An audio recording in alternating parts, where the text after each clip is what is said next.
City India news, महाराष्ट्रातील लोकप्रिय news channel.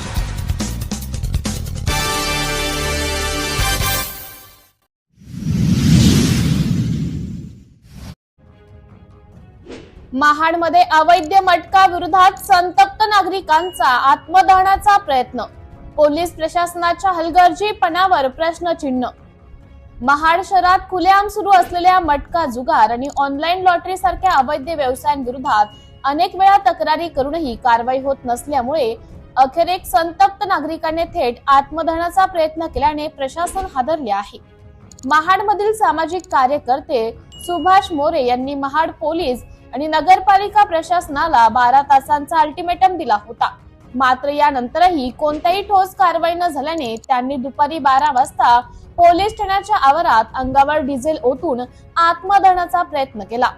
सुदैवाने पोलिसांनी वेळीच हस्तक्षेप करत सुभाष मोरे यांना रोखले आणि मोठा अनर्थ टळला। या घटनेनंतर महाड पोलीस यंत्रणा खडबडून जागी झाली असून पोलीस निरीक्षक संतोष जाधव यांनी शहरातील सर्व अवैध मटका व जुगार अड्डे तात्काळ बंद करण्याचे निर्देश दिले आहेत। या पार्श्वभूमीवर महाड पोलीस ठाण्यात मुख्याधिकारी धनंजय कोळेकर, सुभाष मोरे आणि पोलीस अधिकाऱ्यांच्या उपस्थितीत तातडीची बैठक घेण्यात आली। महाड हे ऐतिहासिक शहर असून येथे डॉक्टर बाबासाहेब आंबेडकर यांनी चौदार तळ्यावर केलेला सत्याग्रह, विश्वेश्वर महाराजांचा छबिना उत्सव आणि अनेक सामाजिक चळवळींचा इतिहास आहे।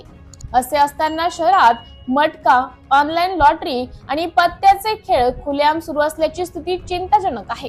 छत्रपती शिवाजी महाराज चौक परिसरासह अनेक ठिकाणी मटक्याच्या टपऱ्या उघड्या आहेत। या प्रकाराला आळा घालावा अशी मागणी मोरे यांनी केली होती। शहरात मटक्याच्या वाढत्या साखळीने स्थानिक नागरिक त्रस्त झाले आहेत। मटका अड्डे आता गल्ल्यांपासून थेट महामार्गापर्यंत आणि शाळेजवळ देखील उघडपणे सुरू आहेत। या व्यवसायाकडे झटपट पैसे मिळवण्यासाठी तरुण मुले, आदिवासी कुटुंबातील व्यक्ती आकर्षित होत असून संपूर्ण कुटुंब उद्ध्वस्त होत आहे। मच्छीमार आणि मजुरी करून दिवसभर कमवलेले पैसे मटक्यावर उधळले जात आहेत। काहींना पैसे परत मिळवण्यासाठी गुन्हेगारीकडे वळावे लागत आहे। महाड औद्योगिक वसाहतीतील कामगार, चालक, मजूर वर्ग देखील याच विळख्यात अडकला आहे। संध्याकाळी हेच कामगार मटक्यावर पैसे लावत असून बिरवाडीत सध्या 8 ते 10 मटका अड्डे चालू असल्याची माहिती आहे। या व्यवसायामुळे विद्यार्थी आणि युवकांवर वाईट परिणाम होत असल्याची चिंता पालक वर्गाने व्यक्त केली आहे। येथे देखील पोलीस कारवाईची प्रभावी अंमलबजावणी होत नसल्याचं दिसून येते। पोलीस निरीक्षक संतोष जाधव यांनी सांगितले की महाड शहरात कुठेही अवैध व्यवसाय सुरू असल्याचं आढळल्यास त्यावर कठोर कारवाई केली जाईल। अशा धंद्यांना मुळापासून नष्ट करण्याची पोलीस कटिबद्ध आहेत आणि मात्र ही कारवाई केवळ आश्वासन न राहता प्रत्यक्षात कधी आणि कशी होते याकडे संपूर्ण महाडचं लक्ष लागले आहे। संपूर्ण शहराला मटका मुक्त करण्यासाठी आता नागरिकांनी सजग होण्याची गरज आहे। पोलीस आणि प्रशासनानेही आपल्या जबाबदारीची जाणीव ठेवत कठोर पावले उचलण्याची वेळ आली आहे। अन्यथा अशा आत्मदहनाच्या घटनांची पुनरावृत्ती टाळता येणार नाही।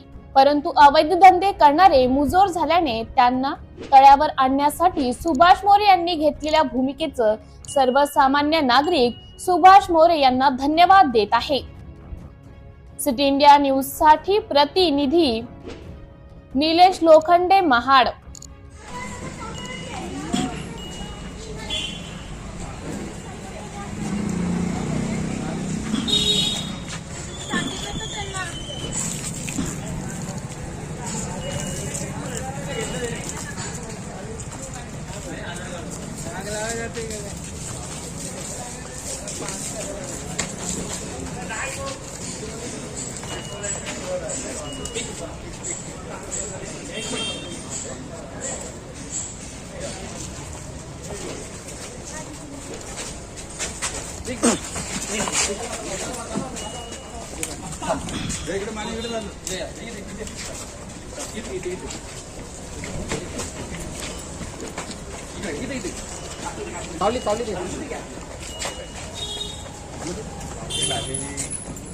नहीं डीजल है, डीजल है। वो जरा बाथरूम में पहले पानी टाका अंदर। बाथरूम मध्ये घ्या, पाणी टाका पहिलं। रूम मध्ये घ्या, रूम मध्ये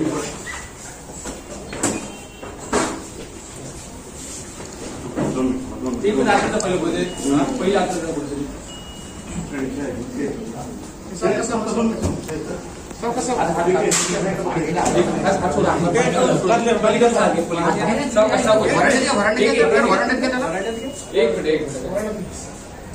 पहिले पाणी होतं आलं नॉर्मल 2 मिनिट माचीस वगैरे आहे का पाण्याची बाटली बाहेर बाहेर घ्या वराटे ना मोबाईल काढून म्हणजे नुकसान झालं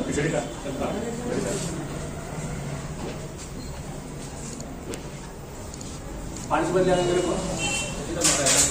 लाईट नाही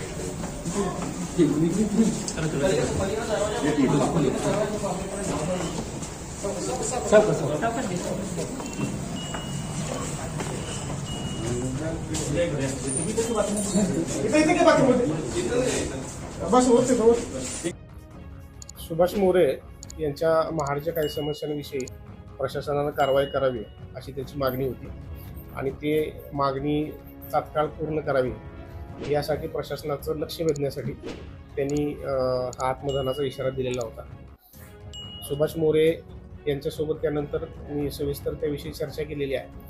या त्यांच्या काही मागण्या होत्या. त्या मागण्याच्या अनुषंगानं प्रशासनानं विशेषतः पोलीस प्रशासनानं वेळोवेळी कारवाई केलेली आहे यापूर्वी आणि आता जसं सुभाष मोरेंनी इशारा दिलेला आहे तर त्या अनुषंगानं ही कारवाईची तीव्रता अधिक वाढवली जाईल आणि ज्या समस्या त्या प्रशासनाच्या निदर्शनास आणून देत आहेत त्या समस्या तात्काळ सोडवण्यासाठी पोलीस प्रशासन आणि नगरपालिका प्रशासन मिळून संयुक्तपणे कारवाई केली जाईल यावर आणि महाड शहरातल्या समस्या लवकरात लवकर दूर होतील यासाठी प्रशासन प्रयत्नशील आहे. त्या अनुषंगानं सुभाष मोरेंनी ज्या ज्यावेळी निदर्शनास आणून दिलं होतं त्यावेळी आम्ही ती कारवाई केलेली आहे. एखादी वेळी असेल ज्यावेळी आम्ही कुठं मोठ्या एखाद्या मिशनमध्ये किंवा याच्यात अडकलो असेल बिझी असेल त्यावेळी राहून गेलं असू शकतं, परंतु प्रशासनाच्या निदर्शनास आल्यानंतर पोलीस प्रशासनानं वेळोवेळी त्याच्यावर कारवाई केलेल्या आहेत आणि इथून पुढे सुद्धा अशाच कारवाई सुरू राहतील आणि या घटनेनंतर अधिक तीव्रपणे कारवाई केल्या जातील.